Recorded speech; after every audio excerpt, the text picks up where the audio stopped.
curso al dictado de las clases teóricas de la asignatura Epistemología y Lógica. Pero no tengo preparado nada, vos.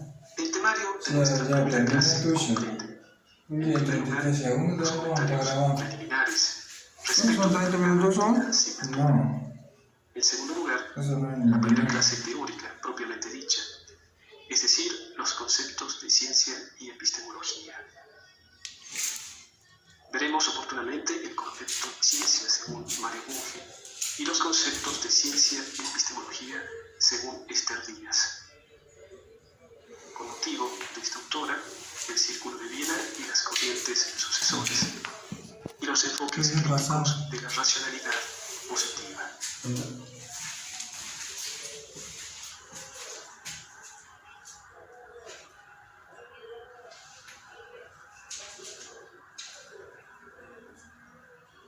Antes de comenzar el dictado del presente curso, es importante trazar un esbozo de los contenidos de la asignatura, que como su nombre lo indica, posee dos partes netamente diferenciadas. Mientras la lógica estudia el razonamiento formalmente correcto, la epistemología reflexiona acerca de la ciencia, su conocimiento, su objeto de estudio, su método, y sobre los modos específicos de interactuar con el mundo, vale decir, la investigación y la tecnología. Y cuando analizamos el significado etimológico de epistemología, nos damos cuenta de la necesidad de acompañar el estudio de la epistemología con el estudio de la lógica. Del griego episteme, que significa ciencia, y logos, razón, tratado, el estudio o la reflexión sobre la ciencia debe complementarse con el estudio de la lógica. Cuando decimos lógica, nos referimos tanto a la lógica argumentativa como a la lógica matemática. Si la ciencia organiza el conocimiento obtenido del mundo y a él aplicado bajo la forma de un sistema, no puede faltar el conocimiento de la lógica, capaz de dirigir coherentemente la investigación científica, tanto como de organizar y comunicar correctamente sus resultados. Ahora bien, cuando decimos lógica argumentativa, hablamos de Aristóteles.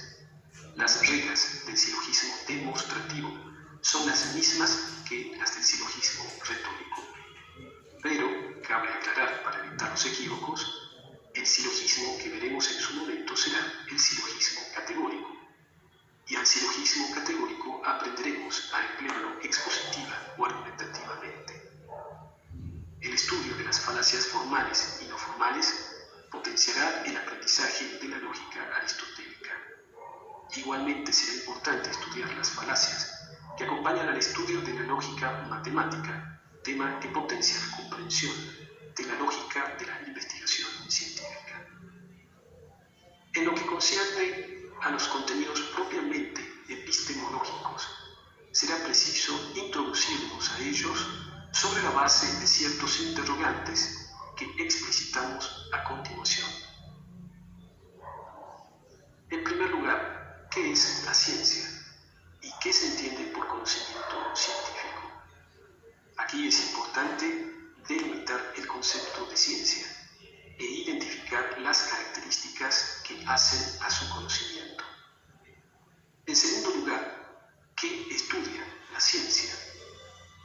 La noción de objeto de estudio resulta imprescindible para definir una ciencia y diferenciarla de otra. En tercer lugar, ¿qué método emplea la ciencia para estudiar aquello que le interesa?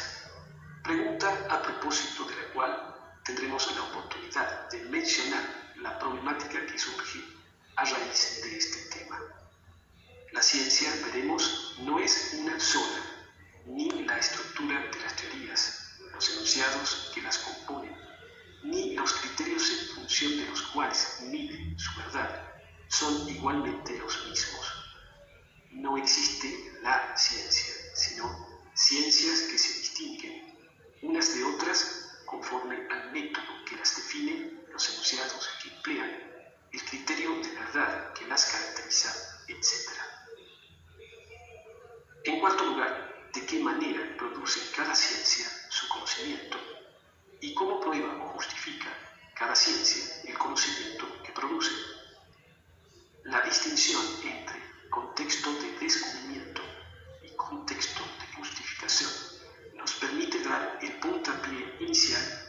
distinguir el método científico y metodología de la investigación.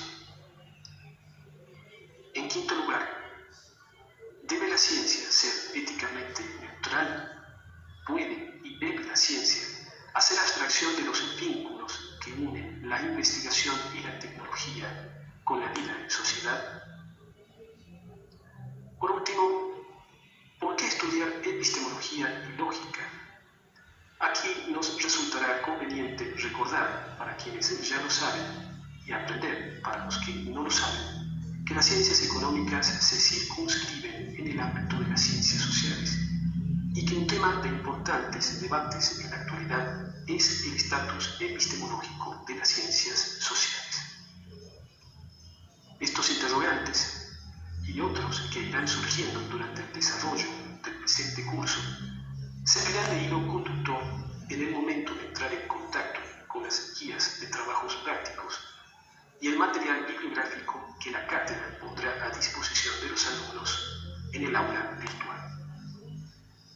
Hechas estas aclaraciones, damos comienzo a nuestra primera clase.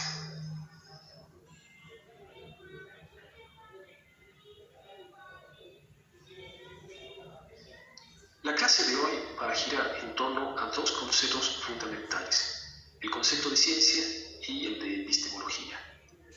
Para introducirnos en el significado de estos conceptos, tenemos el texto de Mario Bunge, que es La ciencia, publicado por primera vez en 1958, y un texto de Esther Díaz, Conocimiento, Ciencia y Epistemología.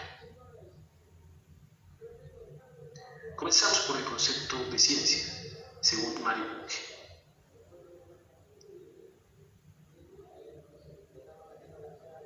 Cuando Bunge se pregunta ¿qué es la ciencia?, básicamente centra su respuesta en la interacción del hombre con el mundo. Dice Mario Bunge, mientras los animales inferiores solo están en el mundo, el hombre trata de entenderlo, y sobre la base de su inteligencia imperfecta pero perfectible del mundo, el hombre intenta enseñorearse de él para hacerlo más confortable. En este proceso construye un mundo artificial, un cuerpo creciente de ideas llamado ciencia. Me detengo allí con la lectura de Bunge. ¿Qué es entonces la ciencia para Bunge? Una reconstrucción conceptual del mundo en el que el hombre vive. Y esa reconstrucción conceptual constituye un mundo artificial, llamado ciencia. ¿Qué es la ciencia? Un cuerpo creciente de ideas con las que el hombre reconstruye conceptualmente el mundo. La pregunta es, ¿con qué fin? Lo dice el mismo texto, para enseñorearse del mundo y hacer de él un lugar más confortable.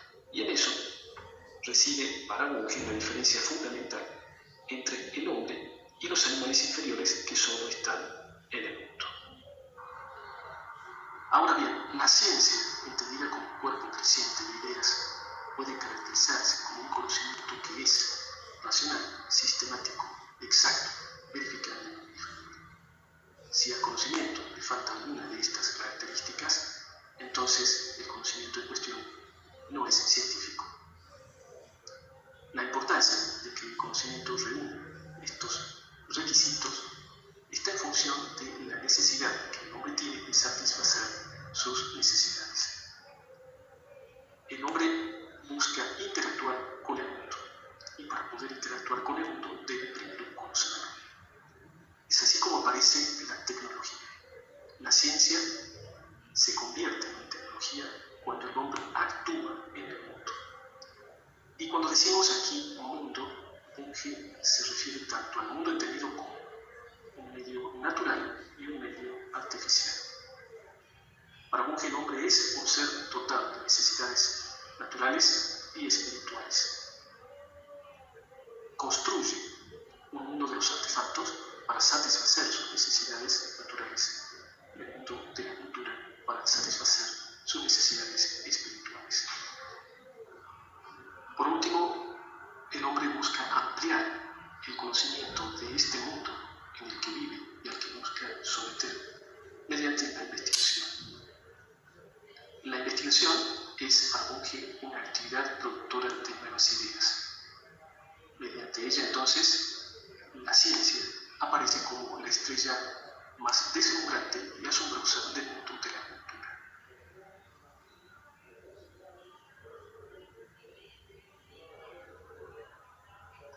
Veamos ahora qué entienden estas días por ciencia y también además por epistemología.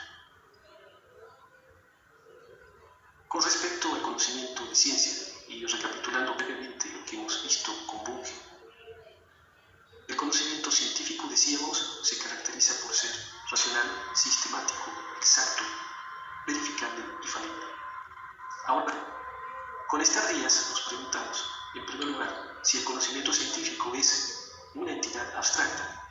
En segundo lugar, si el conocimiento científico se identifica o no con la ciencia.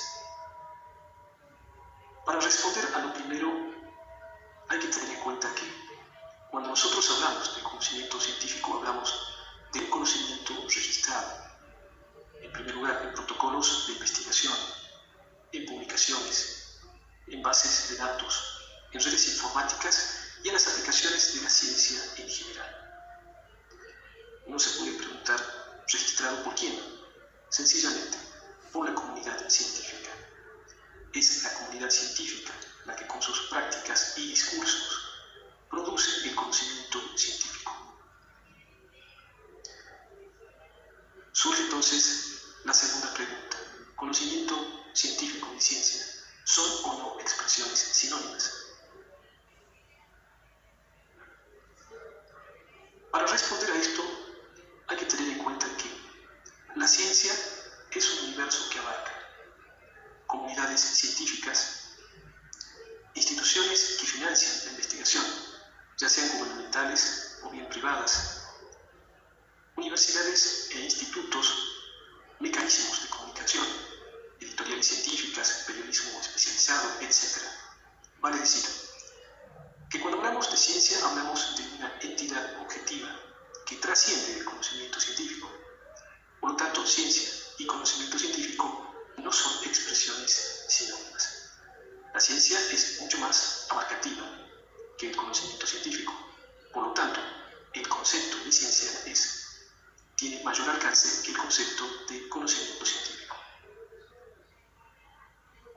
Por otro lado, la ciencia se circunscribe dentro de un universo más amplio, la sociedad. Decíamos con Bunge que el hombre utiliza la ciencia para mejorar su entorno natural y artificial, y que esto lo hace precisamente aplicando el conocimiento científico. Así hablábamos de tecnología. Como contrapartida, ahora vemos que la sociedad, el Estado, hablando con propiedad, interactúa con las instituciones científicas mediante políticas que financian la enseñanza y la investigación. Y un tema a tratar aquí es entonces si la ciencia debe o no ser éticamente neutral.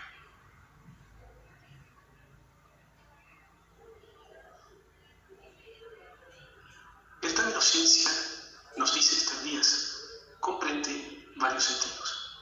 Sin embargo, dos son los que nos interesan especialmente aquí. En sentido amplio, ciencia es el conocimiento que cada época histórica considera sólido, fundamentado y avalado por determinadas instituciones.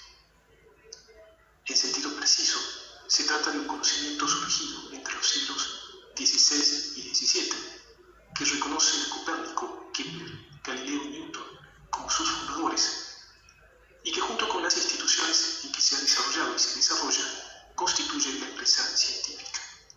El paradigma inicial de esta ciencia, la ciencia moderna, es el paradigma físico-matemático.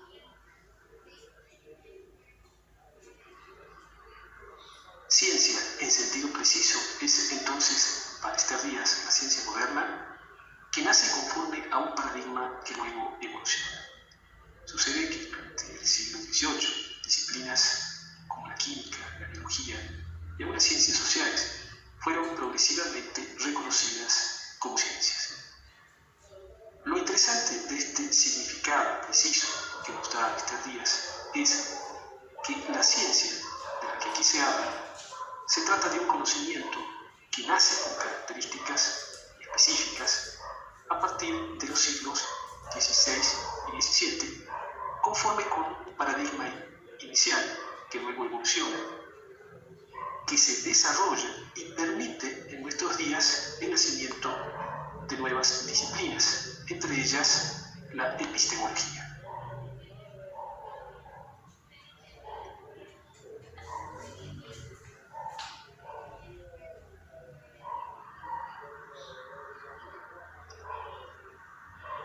Y así como el concepto de ciencia tiene en estos días un sentido amplio y un sentido preciso, también el concepto de epistemología. Estos días nos dice que en sentido amplio, epistemología significa teoría del conocimiento científico o reflexión sobre la ciencia. El sentido preciso del término hace referencia a la filosofía de la ciencia entendida como disciplina autónoma que surge a partir de 1929 con el Círculo de Viena. Ahora bien, ¿qué es el Círculo de Viena? Estas días nos dicen que en 1929 un importante grupo de filósofos y científicos formaron una asociación de reflexión sobre el conocimiento científico que se denominó Círculo de Viena. Sus integrantes se asumían a sí mismos como empiristas o positivistas lógicos. Este grupo de estudiosos se planteó el objetivo de fusionar todas las ciencias a partir de la unificación del lenguaje. Su marco teórico referencial era una concepción científica del mundo, y el medio para lograr su objetivo era producir análisis lógicos del lenguaje que incorporaran las técnicas y métodos de la lógica matemática. Se trataba en efecto de clarificar el lenguaje de la ciencia, y se pretendía asimismo que cualquier disciplina que aspirara a alcanzar el nivel de ciencia debía regirse por el método de las ciencias naturales. Para estos pensadores, estas ciencias representan el paradigma de lo científico. Recapitulando, el Círculo de Viena es una sociedad formada por científicos y filósofos que hacen de la reflexión sobre el conocimiento científico una disciplina autónoma. Sus integrantes se autodenominan empiristas y positivistas lógicos. Y el marco de referencia de sus reflexiones es una concepción científica del mundo. Estos días no lo dice aquí, pero se trata en realidad del opúsculo que el Círculo de Viena publica a modo de carta de presentación en 1929. El objetivo es fusionar todas las ciencias a partir de la unificación del lenguaje. ¿De qué modo? Mediante el análisis lógico del lenguaje, con técnicas y métodos propios de la lógica matemática, el paradigma científico, el de las ciencias naturales y su método.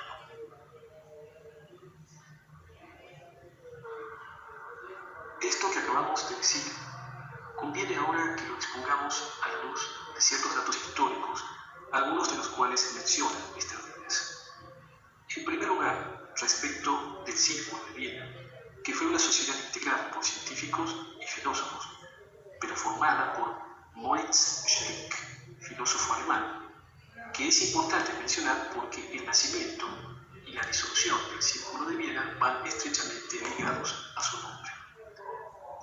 En segundo lugar, ¿qué influencias recibe el Círculo de Viena?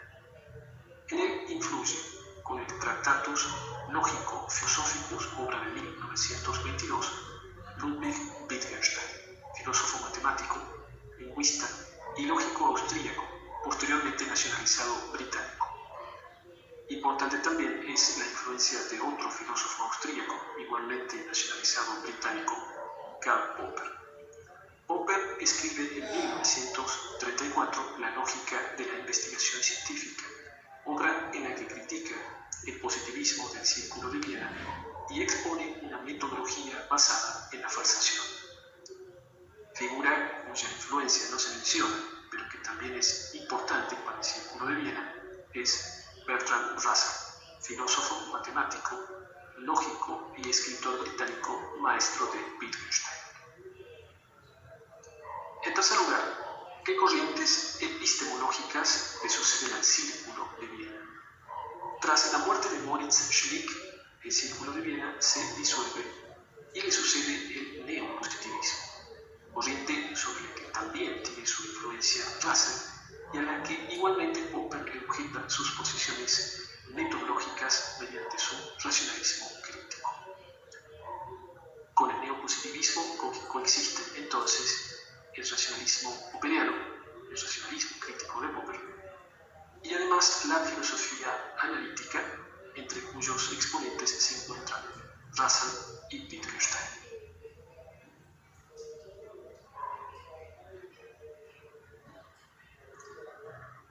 Entonces, al Círculo de Viena le sucede el neopositivismo lógico, el racionalismo crítico de Popper y la filosofía analítica. ¿Qué tienen en común? ¿Cuál es la plataforma que los identifica? En primer lugar, la convicción de que la razón humana se reduce a los límites de la racionalidad científica. Decir razón humana es hablar de racionalidad científica. No existe otra forma de racionalidad para el hombre que no sea la racionalidad científica. En segundo lugar, la exigencia de unificar y formalizar el lenguaje de la ciencia. En tercer lugar, la determinación de un solo método para todas las ciencias. En cuarto lugar, el mandato de que la epistemología debe concentrarse en la estructura lógica de las teorías, sin atender a los problemas de la relación ciencia-sociedad. Y como consecuencia de esto, la prescripción de la neutralidad ética de la ciencia. Junto a las corrientes que suceden al Círculo de Viena, Esther Díaz menciona los enfoques críticos de la racionalidad positiva.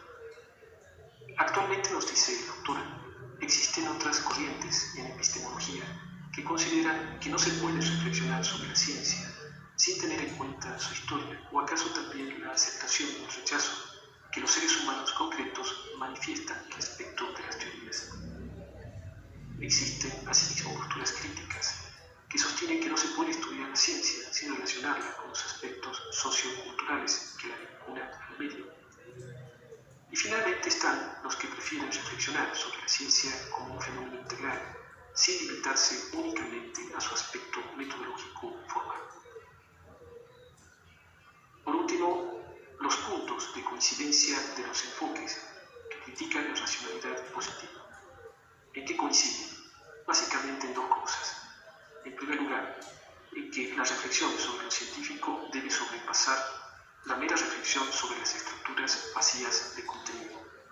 En segundo lugar, se debe defender la independencia metodológica de las ciencias sociales y su estatus científico frente al reduccionismo metodológico neopositivista. Habiendo expuesto los conceptos de ciencia y epistemología, damos por terminada la clase de hoy. Hasta la próxima.